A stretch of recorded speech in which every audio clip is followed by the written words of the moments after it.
I'm 23 years old, and I live at home with my parents still. One day they were both not home, and I was outside playing basketball in the front yard. At some point while I was playing, I looked up at one of our upstairs windows, and saw a woman standing there. Not my mom, not my sister. It was a random woman. I guess when she saw me looking at her, she dipped away from the window. When I went inside and upstairs to check the lounge room, she wasn't anywhere. I checked every single room I could, every bedroom, the bathroom, every closet. Then, I checked the downstairs, which included the living room, kitchen, dining room, one bedroom, and more closets. Finally, I checked the basement. And I highly doubted she could be down there. It's a small basement with a couple couches, a bar, and 2 closets. There weren't many places for someone to hide, but when I opened the second closet door, I was incredibly scared, as I didn't know of any other places someone could be hiding in the house. This was the last unchecked spot that I could think of. I yanked the door open as if I were ripping off a band-aid, and like I did with the closet before this one, I right away pushed myself into the closet just in case that woman was in there and I had to jump on her. But all I pushed myself into was a bunch of coats and coat hangers. I was so confused. I wasn't going to question my sanity though. I definitely saw that woman and I knew it. It wasn't the kind of thing you would just so vividly imagine. I went back to the middle floor and screamed very loud that whoever was in the house needs to get the F out. I actually screamed so loud that our next door neighbor came over and asked if I was okay. I told him that I literally just saw a woman at her upstairs window watching me play basketball. He came in and helped me search again. When we couldn't find her, I was left to assume that she snuck out through the back door, which I did unlock after all when I went to grab the basketball from the yard. So my neighbor left. I locked all the doors, called my parents, and told them the crazy story. And they weren't too thrilled, but they asked me to make sure nothing was stolen. I did just that, and luckily it seemed anything that was worth something was still in place. So now fast forward to that night. I went to sleep after checking the house one more time just for peace of mind. It was hard to fall asleep though. My mind was racing for obvious reasons. Most people can relate to seeing a stranger at their window inside of their house. But my restlessness helped me out in this situation, and here's why. I was finally starting to drift away slightly. Then I heard some noises from the other side of me. I had the fan on above me, so the room wasn't dead silence, and that's why I didn't immediately turn to my other side at the first sound I heard, but the sound started as sounds human-like. I turned to my other side, and there she was, getting out from under my bed. She stood up tall above the bed, and I screamed so loud, louder than earlier before. I jumped out of my bed and tackled her to the floor, and had my hand around her throat, asking her who she was. My doorbell rang. My neighbor again. I picked the tall, dirty-looking woman up off the floor, and dragged her to the front door with me as she struggled and scratched at me. I still have 2 scars on my right arm from her claws. I opened my front door to my neighbor again, and he let himself in and helped me restrain the woman. This was when I called the police. The whole time we waited for the police, the woman was screaming and cursing at my neighbor, and I, threatening us too. The best way to put it, she looked and acted like a meth head currently suffering from withdrawals. When the police arrived, one of the officers knew exactly who the woman was. They had dealt with her multiple times before. Her name was conveniently Karen.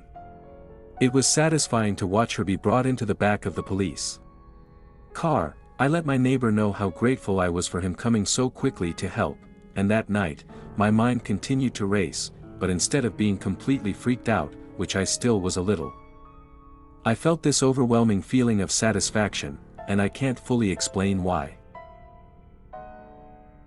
I was home alone for an entire week one time when I was still a teenager living with my parents, which was a rare occasion since my parents don't go out a lot. My mom's rich friend Patty invited my parents on a trip that she was paying for.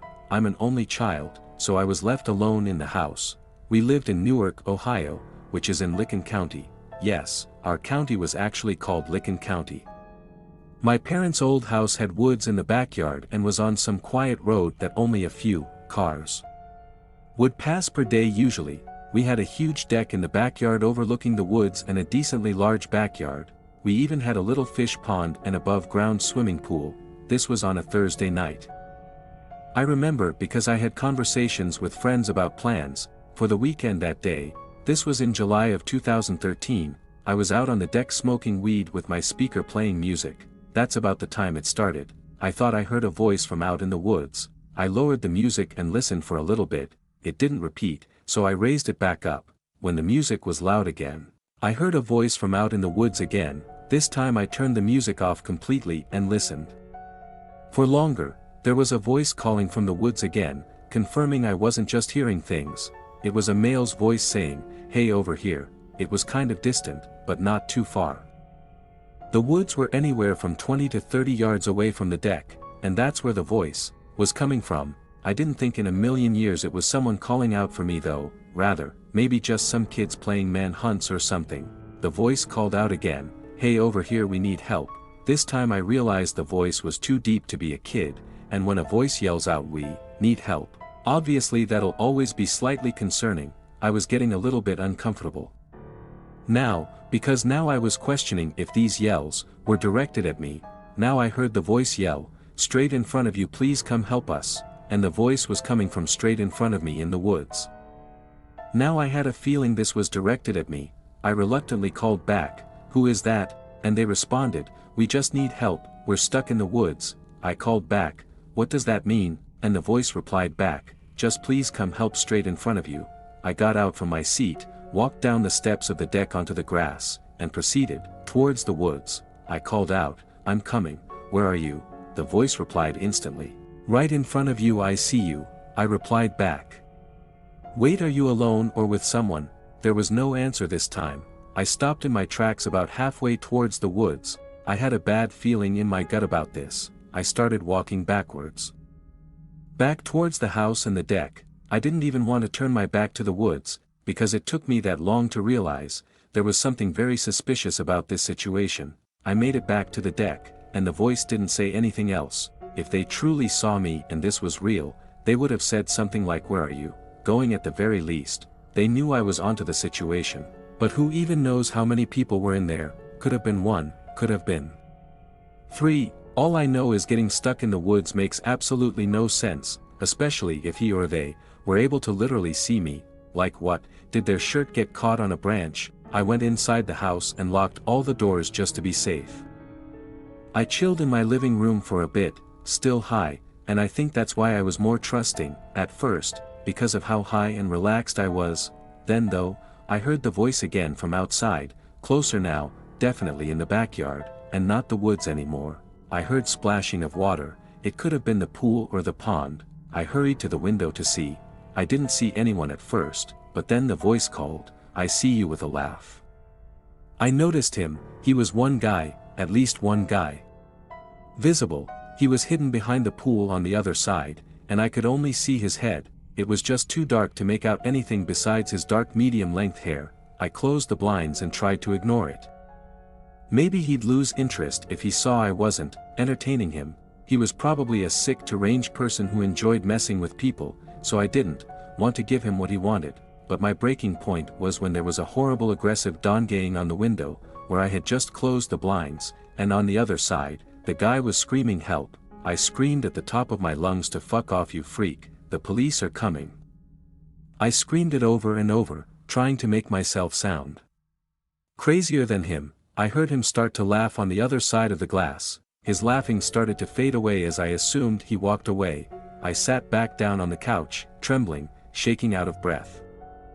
I sat there for a while, and it seemed like the guy had really given up. I still got a good night's sleep that night because weed helps me sleep. I wonder if I would have handled that situation any differently if I wasn't high though. The situation made me more paranoid about who I opened my door to.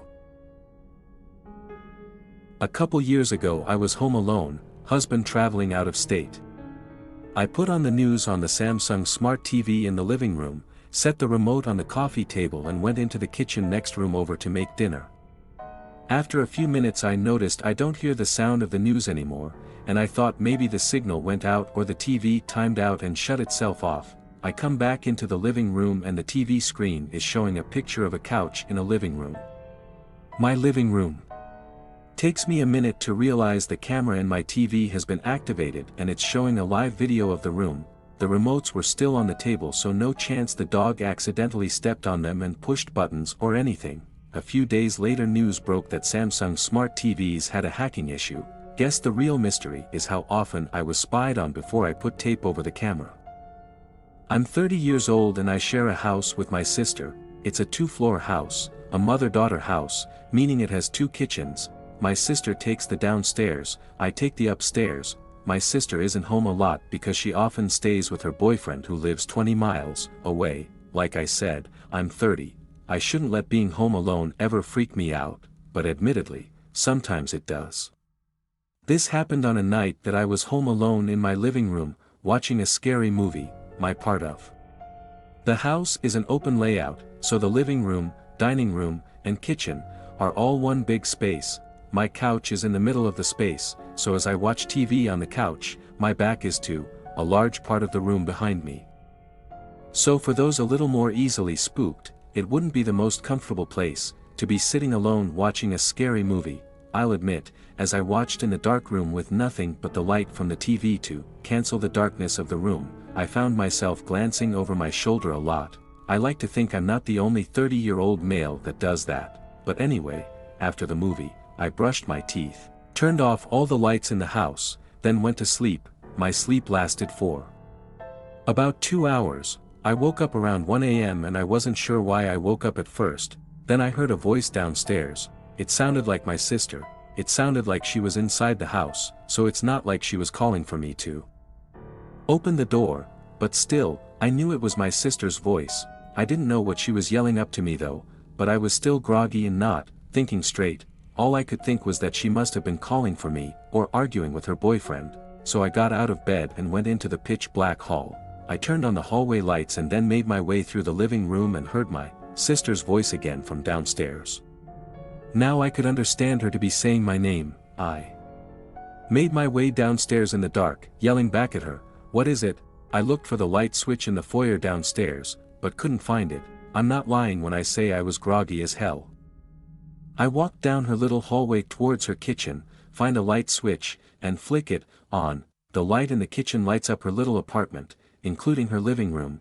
The light starts off dim and needs time to brighten up, but I still saw that there was no one down there, not her boyfriend. I went to her bedroom, but it was empty. I called her name really loudly one time. No one called back, but shortly after I yelled, I heard something drop to the floor in my sister's bedroom, which I had just checked, and it was empty. I went back up the stairs like a little kid and went back to my bed to where my phone was. I tried to call her a few times, but she didn't pick up.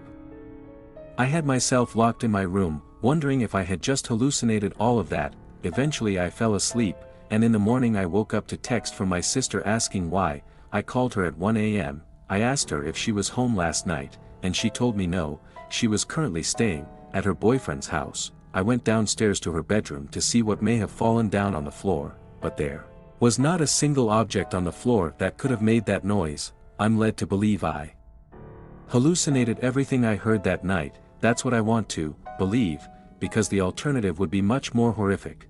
But I've never really hallucinated anything else, or had any kind of sleep disorders. So how vividly I heard my sister's voice, and that sound in her room, really freaks me out.